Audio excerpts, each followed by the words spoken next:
Hello नमस्कार दोस्तों, स्वागत है आप सभी का आपके अपने यूट्यूब चैनल MSKBM इंस्टीट्यूट में। दोस्तों तो हमारे प्यारे स्टूडेंट, आज मैं आप लोगों के लिए बेसिकली क्लास 12th के लिए एंड जेई मेन एडवांस के लिए ये टॉपिक इंपॉर्टेंट है, तो वो टॉपिक पे आज मैं लाया हूँ और उस टॉपिक का नाम है, ठीक है, बेसिकली ये टॉपिक नेम मैं नहीं बोल सकता, ठीक है, general rules for one one N into function, one one onto function या many one onto function and many one into function. इसके बारे में जो जनरल रूल्स क्या होती है, इंपॉर्टेंट पॉइंट्स क्या है, उसके बारे में हम लोग बात करेंगे। ठीक है स्टूडेंट, तो चलिए हम लोग देखते हैं कि ये क्या है। ठीक है, तो आपके स्क्रीन पे दिख रहा होगा, ठीक है, कि ये जनरल रूल्स के बारे में हम पॉइंट वाइज डिस्कस करेंगे और मैं उसका एक्सप्लेनेशन बताऊंगा कि आखिर ये ऐसा क्यों होता है। ठीक है, तो चलिए हम लोग बात कर लेते हैं। ठीक है, तो देखिएगा क्या है, सबसे पहला पॉइंट क्या है हमारे स्टूडेंट, सबसे पहला पॉइंट क्या दिख रहा है, if any line parallel to the x axis cut the graph of f x at more than one point then f x is many one function. ये क्राइटेरिया फॉलो होता है। कैसे, अगर मैं बोलूँगी ये पॉइंट कैसे वैलिड है, तो आप ऐसे सोच सकते हो कि कोई भी कर्व है, मान के चलिए एफ एक्स का कोई कर्व है ऐसे, ठीक है, और एक कोई लाइन मैं ले लिया, basically line parallel to x axis, मैं यहाँ पे कोई एक ड्रॉ कर ले रहा हूँ। ठीक है, तो अगर ये a line parallel to x axis है तो इस कर्व को कितनी बार काटा, देखो मोर देन वन पॉइंट काटा, तो इस केस में जो एफ एक्स होगा वो क्या हो जाएगा, मेनी वन हो जाएगा। मेनी वन कहने का मतलब क्या है कि आपका आपका यहाँ पे क्या होगा, मोर देन वन पॉइंट पे सेम वैल्यू फंक्शन देगा, यहाँ और यहाँ पे क्या दे रहा है, सेम वैल्यू फंक्शन दे रहा है। ये वाला पॉइंट पे, ये वाला पॉइंट पे, ये वाला पॉइंट पे वैल्यू क्या दे रहा है, सेम दे रहा है। तो जनरली ऐसा आप देख सकते हो पीरियोडिक फंक्शन में, या फिर जैसे कर्व अगर थोड़ा सा लोगे तो साइन के जैसा दिख रहा है, साइन एक्स के जैसा, तो वो क्या है, मेनी वन फंक्शन है। तो ये पॉइंट आपको क्लियर हो गया होगा कि क्यों ऐसा होता है। सेकेंड पॉइंट की अगर मैं बात करूँ, ठीक है, ये जो आपका सेकेंड पॉइंट दिख रहा है, if f x equal to zero has more than one roots then f x is also many one function. F x का अगर रूट्स एक से ज़्यादा आता है, एक से ज़्यादा आता है मतलब उस मोर देन वन पॉइंट पे एफ एक्स हमेशा क्या देगा, जीरो देगा। जैसे यहाँ पे अगर मैं बात करूँ, ये वाला चीज़ को ले लो, ये वाला, ठीक है, ये वाला चीज़ को, तो आप देखो एक्स इक्वल टू अगर वन भी रखोगे तो भी फंक्शन जीरो देगा, एक्स इक्वल टू टू भी रखोगे तो भी ये फंक्शन क्या देगा, जीरो देगा। तो इस केस में मैं क्या बोल सकता हूँ, इसके रूट कितने आ गए, दो आ गए, इसके रूट कितने आ गए, वन और टू, इसके रूट्स हो गए। तो ये दो पॉइंट पे फंक्शन क्या दे रहा है, जीरो। तो फिर से वही बात हो गई ना हमारे स्टूडेंट्स कि वन पे भी जीरो और टू पे भी जीरो, मतलब मोर देन वन पॉइंट पे फंक्शन का वैल्यू सेम आ गया, तो ये क्या हो गया, मेनी वन हो जाएगा। ठीक है, अब देखिए थर्ड पॉइंट क्या बोलता है, थर्ड पॉइंट को ध्यान से समझिएगा। If f dash x changes its sign positive to negative और reverse then f x is many one. इसका मतलब क्या है, चलिए इसको हम लोग समझते हैं। ठीक है, तो f dash x changes its sign कहने का मतलब क्या, कि अगर एफ डैश एक्स अपना साइन चेंज कर रहा है, बेसिकली मतलब जैसे पहले अगर एफ डैश एक्स क्या है, पॉजिटिव है, मतलब फंक्शन क्या हो गया, इंक्रीजिंग। फिर एफ डैश एक्स अगर निगेटिव आया तो मतलब फंक्शन क्या हो गया, डिक्रीजिंग हो रहा है। तो कोई भी फंक्शन अगर शुरू में इंक्रीज कर रहा है और बाद में डिक्रीज कर रहा है, ठीक है, पहले इंक्रीज किया बाद में डिक्रीज किया, ऐसे करके आ रहा है, तो इस केस में क्या होगा, कहीं ना कहीं वो जब डिक्रीज करेगा, तो अगर आप line parallel to x axis draw करोगे तो फिर से क्या होगी, वो मोर देन वन पॉइंट पे उसको कट करेगा। एक्स मतलब एक ऐसा लाइन जो कि पैरेलल टू एक्स एक्सिस होगा, अगर उसको कट करेगा इस कर्व को, तो मोर देन वन पॉइंट पे बेसिकली कट करेगा। क्यों, क्योंकि पहले कर्व ऊपर जाएगा फिर नीचे आएगा, तो पैरेलल लाइन ड्रॉ करोगे तो मोर देन वन पॉइंट पे तो काटेगा ही काटेगा। तो अगर फंक्शन मतलब इसका फंक्शन का डेरिवेटिव साइन चेंज करता है पॉजिटिव टू निगेटिव या निगेटिव टू पॉजिटिव, अगर मैं निगेटिव टू पॉजिटिव की अगर बात कर लूँ, ठीक है, ये तो आपको क्लियर हो गया होगा कि आखिर पॉजिटिव से निगेटिव जा रहा है तो आखिर क्यों ये मेनी वन कहला रहा है। ठीक है, अब मैं अगर निगेटिव टू पॉजिटिव ले लूँ, मतलब पहले डिक्रीज कर रहा था और फिर इंक्रीज कर गया। ठीक है, तो ऐसे भी आप देख रहे हो, इसकी देख रहे हो ना, दो रूट आ गए, दो रूट ऐसे हैं, आराम से दिख रहा होगा, एक्स एक्सिस ही उसको दो बार में काट दिया। तो इस केस में मैं क्या बोलूँगा कि वो फंक्शन कैसा है, मेनी वन फंक्शन है। क्लियर है हमारे प्यारे स्टूडेंट्स, चलिए हम लोग नेक्स्ट पॉइंट की ओर बढ़ेंगे। ठीक है, अब देखिए नेक्स्ट पॉइंट क्या बोलता है, if f x is continuous and f dash x does not change its sign, मतलब एफ डैश एक्स साइन अपना चेंज नहीं कर रहा है, नहीं कर रहा है मतलब या तो एफ डैश एक्स पॉजिटिव का पॉजिटिव ही रह गया, या फिर एफ डैश एक्स आपका निगेटिव का निगेटिव ही रह गया। साइन नहीं चेंज करना मतलब क्या, पॉजिटिव का पॉजिटिव रह गया, निगेटिव का निगेटिव, मतलब फंक्शन या तो इंक्रीजिंग हो गया या तो फंक्शन डिक्रीजिंग हो गया। ठीक है, ये स्ट्रिक्टली इंक्रीजिंग की बात करेंगे। ठीक है, तो इस केस में क्या होगा, देखो फंक्शन क्या होगा, वन वन ही होगा, एक पॉइंट पे एक ही वैल्यू देगा, एक पॉइंट पे एक ही वैल्यू देगा। डिक्रीजिंग भी आ रहा था, एक पॉइंट पे एक ही वैल्यू, एक पॉइंट पे एक ही वैल्यू देगा। अब बोलोगे सर ये तो इक्वालिटी वाला साइन फिर हटाना पड़ेगा। नहीं प्यारे स्टूडेंट्स, मैं इस पॉइंट को इसलिए लिया हूँ कि अगर सपोज के लीजिए यहाँ पे मैं दूसरा एग्जाम्पल ले रहा हूँ, ठीक है, वो एग्जाम्पल क्या है मैं बता रहा हूँ आपको, ठीक है। जैसे एफ एक्स को आप मान लो, जैसे आपको एग्जाम्पल में यहाँ दिख भी रहा होगा, एक्स क्यू ले लो, तो इसका डेरिवेटिव करोगे तो क्या होगा बताइएगा, 3x²। तो 3x² क्या है, always greater than equal to 0 है कि नहीं, क्योंकि x का कोई भी वैल्यू ले लो, या तो वो पॉजिटिव आएगा या तो 0 के बराबर होगा, है ना। -∞ से इन्फिनिटी कोई भी वैल्यू उठा लो, ये always greater than equal to 0 होगा, 0 पे तो 0 देगा। तो इस केस में जैसे ये एक्स क्यू का अगर कर्व बनाओगे तो बेसिकली इस तरह से बनेगा, ठीक है। तो ये एक्स क्यू का ग्राफ हो गया। तो ये बेसिकली आपको यहाँ से, ठीक है, इस तरह से टिल्टेड आएगा थोड़ा और कर्व में होगा। तो ये एक्स क्यू, तो देखो 0 पे तो ये 0 दे रहा है ना, तो इस केस पे भी एफ डैश एक्स भी क्या होगा, 0 ही होगा यहाँ पे, बेसिकली बोल सकते हैं, ठीक है। तो ग्रेटर देन इक्वल टू वाला भी साइन लेंगे, मतलब इक्वल टू वाला भी साइन यहाँ पे हम लोग को लेना पड़ जाएगा। तो यहाँ पे भी समझ में आ गया होगा कि फंक्शन कंटिन्यूअस है, देख रहे हैं, फंक्शन थ्रू आउट अपने डोमेन में क्या है, थ्रू आउट कंटिन्यूअस है। तो कंटिन्यूअस है और एफ डैश एक्स अगर साइन चेंज नहीं कर रहा है, क्योंकि आप यहाँ पे देख रहे हो थ्रू आउट इंक्रीजिंग है, थ्रू आउट इंक्रीजिंग है, कहीं पे डिक्रीज नहीं हुआ है, ठीक है। तो उस केस में अगर फंक्शन थ्रू आउट इंक्रीजिंग है या फंक्शन थ्रू आउट डिक्रीजिंग, मतलब अपना साइन चेंज नहीं कर रहा है और कंटिन्यूअस है साथ में, तो मैं क्या बोलूँगा, वो फंक्शन कैसा है, 1 फंक्शन है, ठीक है हमारे स्टूडेंट। चलिए हम लोग नेक्स्ट पॉइंट में चलते हैं। अब देखिए कुछ और इंपॉर्टेंट पॉइंट्स है जो मैं इसमें बताना चाहूँगा। इवन फंक्शन को हम लोग ऑलवेज मेनी वन बोलेंगे, कैसे, जस्ट आप समझ सकते हो कि इवन फंक्शन है मतलब क्या होगा, वो सिमेट्रिक अबाउट वाई एक्सिस होगा, सिमेट्रिक अबाउट वाई एक्सिस होगा। जैसे आप वाई इक्वल टू x² ले लो, सिंपली ऐसे, ठीक है। तो वो हमेशा क्या होगा, मेनी वन होगा, मेनी वन, क्योंकि अगेन वही बात, क्राइटेरिया तो ये नहीं, line parallel to x axis आप ड्रॉ कर लो, देखो ये मेनी वन हो जाएगा। कॉस एक्स का भी कर्व लोगे, देखो कॉस एक्स कैसा फंक्शन, इवन फंक्शन है, क्यों, क्योंकि वो symmetric about the y axis होता है, ऐसे देखो, ऐसे जैसे आप लोगे, ये कॉस एक्स का कर्व ऐसे, ठीक है। यहाँ पे इसको थोड़ा मिटा दो, ठीक है, ऐसे करके जाओगे तो बेसिकली आपको यहाँ से क्या दिखेगा, ये कॉस एक्स का अगर कर्व है तो देख रहे हो ना, ऐसे line parallel to x axis draw करोगे तो क्या मोर देन 1 पॉइंट पे कट कर रहा है कि नहीं, तो अगेन क्या हो जाएगा, वो मेनी वन हो जाएगा, ठीक है। तो इवन फंक्शन जितने भी हैं वो क्या कहलाएंगे हमारे स्टूडेंट्स, मेनी वन कहलाएंगे। अब चलिए पीरियोडिक फंक्शन भी क्या कहलाएगा, हाँ मेनी वन बेशक कहलाएगा, क्योंकि रिपोर्ट कर रहा है, मतलब सॉरी रिपीट कर रहा है अपने वैल्यू को क्या कर रहा है, रिपीट कर रहा है। तो जैसे साइन एक्स का कर्व अगर बनाते हो, ठीक है, तो एक सर्टेन रेंज, मतलब सर्टेन पीरियड के बाद वो वैल्यू क्या हो जाता है, रिपीट करता है अपने इंटरवल में, ठीक है। तो इस तरह से आप, ठीक है, तो यहाँ पे देख लो, जैसे मैं क्या बोलूँगा अगेन, ठीक है, कि जैसे 0 पे भी 0, पाई पे भी 0, यहाँ पे मैं क्या बोल सकता हूँ, 2 पाई पे भी 0, 3 पाई पे भी 0, इस तरह से बोल सकता हूँ कि नहीं। तो यहाँ पे पीरियोडिक फंक्शन जितने भी हैं, जितने भी पीरियोडिक फंक्शन है वो सब के सारे मेनी वन कहलाएंगे, ठीक है, सारे के सारे क्या कहलाएंगे, मेनी वन। और ऐसे भी आप line parallel to x axis करो, मोर देन 1 पॉइंट पे आपको कट होता हुआ नजर आएगा, ठीक है हमारे स्टूडेंट्स। अब क्या बताइए, अगर वो फंक्शन ऑड है या फिर नॉन पीरियोडिक है, क्योंकि अभी जो ऊपर का 2 पॉइंट हम लोग डिस्कस किए वो ये डिस्कस किए कि अगर फंक्शन इवन है और पीरियोडिक है, इवन है तो भी मेनी वन, पीरियोडिक है तो भी मेनी वन।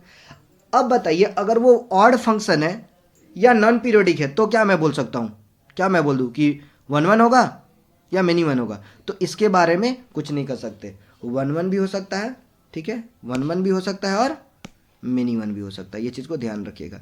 मैं यहाँ पे क्लियर कट नहीं बता सकता कि गिवन फंक्शन अगर ऑड है या नॉन पीरियोडिक है तो वो 1 होगा या मेनी वन होगा, वो तो हमको चेक करना पड़ जाएगा, ठीक है, जो उसका क्राइटेरिया है, ठीक है, f(x1) बराबर f(x2), या फिर आप उससे भी देख सकते हो, वो तो एक अलग ज़्यादा लेंदी प्रोसेस हो गया। 1 के लिए क्राइटेरिया ये होता है f(x) greater than equal to 0 या f(x) less than equal to 0 देख लीजिए, ठीक है, ये चीज़ आपको समझ में आ जाएगा, तो वो 1 आ जाएगा, ठीक है। मेनी वन के लिए आप देख सकते हो मोर देन 1 वैल्यू पे आपका अगर सेम वैल्यू आ गया फंक्शन का तो मेनी वन हो जाएगा, ठीक है।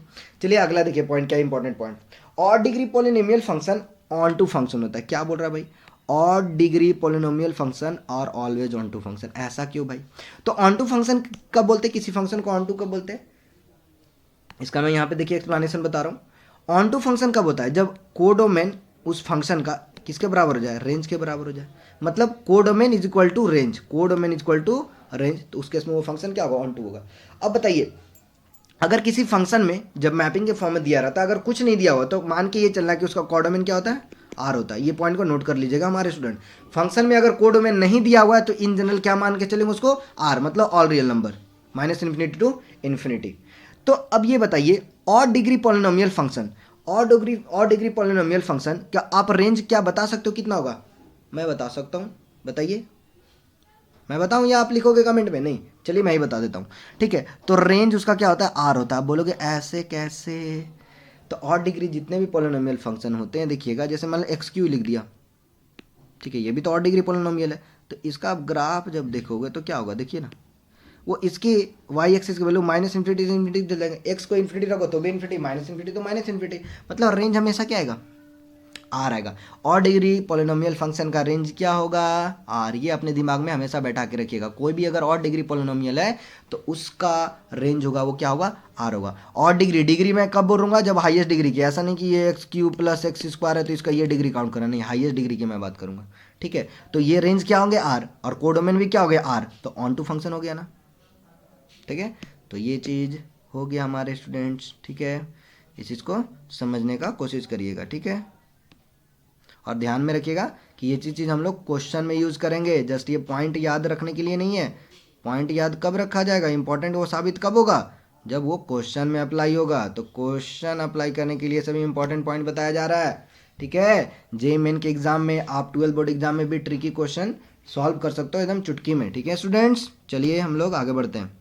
देखिए नेक्स्ट पॉइंट क्या बोलता है, नेक्स्ट इवेंट डिग्री, ठीक है, सॉरी यहाँ पे देखिएगा, even degree polynomial function are many one and into. अब ये क्या बोल रहा है भाई, ऐसा कैसे बोल रहा है, देखिएगा। तो ऐसे बोल रहा है अगर वो इवेंट डिग्री पोलिनोमियल है, ऑड डिग्री नहीं, और मैं यहाँ पे इवेंट फंक्शन की बात नहीं कर रहा हूँ, इवेंट डिग्री पोलिनोमियल। देखिए यहाँ पे एग्जांपल लिखा हुआ है, अगर ये इवेंट डिग्री पोलिनोमियल फंक्शन है तो मेनी वन होगा। मेनी वन क्यों होगा, जाहिर सी बात है, वो तो सबसे पहले तो इवेंट डिग्री आ गया तो एज ए होल तो इवेंट काउंट हो जाएगा। अब तो इवन हो तो मेनी वन तो हो जाएगा, ये तो कन्फर्म है। अभी जस्ट मैंने बताया कि इवन फंक्शन मेनी वन होता है, ठीक है, मेनी वन आ गया। इनटू कब बोल रहा हूँ, इनटू मैं बोल रहा हूँ कि मतलब रेंज जो होगा वो आर के बराबर नहीं होगा। Range is not equal to R, क्योंकि कोडोमेन इसका नहीं दिया, मतलब कोडोमेन तो इसका आर है, रियल नंबर है, रेंज इसका आर के बराबर नहीं हो। क्यों, क्योंकि इवन है तो इसके केस में बहुत सारा जो निगेटिव वाला वैल्यू होगा वो तो आएगा ही नहीं। निगेटिव वाला चीज़ क्या आएगा, आएगा ही नहीं। तो रेंज में क्या आ जाएगा भाई, कुछ ना कुछ तो मिसिंग रहेगा, क्योंकि आप इवेंट डालोगे मतलब कोई भी निगेटिव वाला वैल्यू भी डालोगे एक्स का तो वो तो पॉजिटिव ला के दे देगा, वो क्या दे देगा, पॉजिटिव दे देगा। तो उस केस में रेंज क्या आर के बराबर आएगा, नहीं, उसमें कुछ रिमेनिंग रह जाएंगे। तो इस केस में मैं क्या बोलूँगा कि वहाँ पे रेंज जो होगा उसका आर के बराबर नहीं आया। तो ये रेंज इसका आर के बराबर नहीं आया था, लेकिन कोडोमेन किसके बराबर था, आर के बराबर था।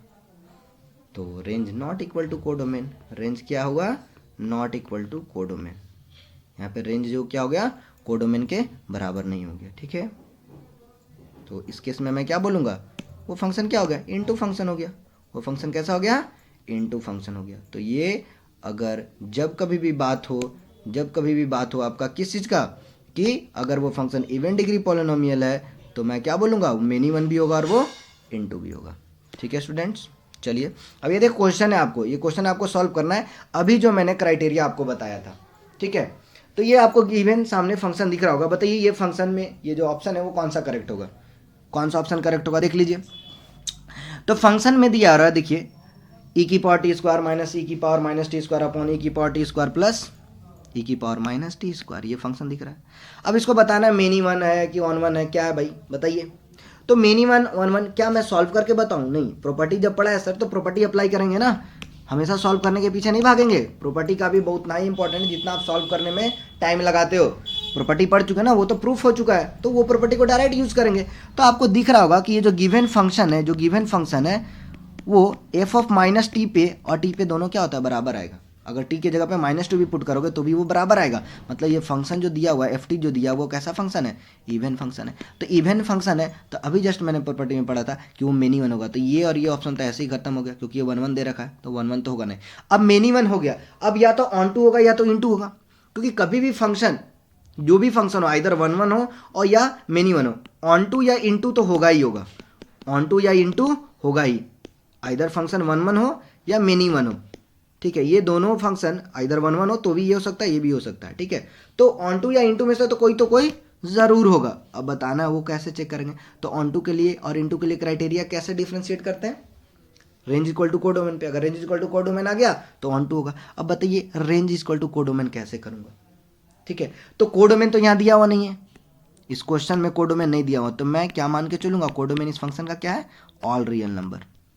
अब आपको यहां से ध्यान रखना है कि रेंज इक्वल टू आर आना चाहिए तो 1 2 होगा, और range equal to not R आया तो इन टू हो जाएगा। तो रेंज, अब देखिएगा, अब रेंज निकालने के लिए ऐसे तो जनरली हम लोग y equal to f x मानते हैं, x को इन टर्म्स ऑफ y लिखते हैं, एक जनरल प्रक्रिया जो हम लोग प्रोसेस फॉलो करते हैं। और भी मेथड्स हैं, अगले वीडियो लेक्चर में बता दूंगा, बहुत सारे लगते हैं, लेकिन यहाँ पे ध्यान दीजिएगा, बहुत आसानी से बोल सकता हूँ। ये मेरे को किसी भी तरह से ये समझना है कि r के बराबर है या r के कम आ रहा है, बस सिंपल सी बात। तो ये एफ टी है, देखिएगा ये फ्रैक्शनल में दे रखा है ना। अब e की पावर टी स्क्वायर या e की पावर माइनस टी स्क्वायर, ये तो हमेशा क्या है, ग्रेटर देन 0 है, हमेशा क्या पॉजिटिव टर्म होगा। e की power t square and e की पावर माइनस टी स्क्वायर क्या होगा, ऑलवेज पॉजिटिव होगा, ठीक है। क्योंकि e का आप जब भी ग्राफ वगैरह में देख सकते हो, या टी कुछ भी डालो ना, e तो e क्या, e का पता वैल्यू होता है और उसके पावर कुछ डालोगे तो क्या पॉजिटिव ही आएगा, निगेटिव तो आएगा नहीं, ठीक है। तो यहाँ पे क्या हो रहा है कि दो डिफरेंट टर्म का डिफरेंस, मतलब सॉरी, दो पॉजिटिव टर्म का डिफरेंस है और दो पॉजिटिव टर्म का सम है। मतलब ऊपर वाला जो न्यूमरेटर है, न्यूमरेटर की अगर मैं बात करूं तो वो क्या है, difference of two positive terms upon sum of two positive terms, ठीक है।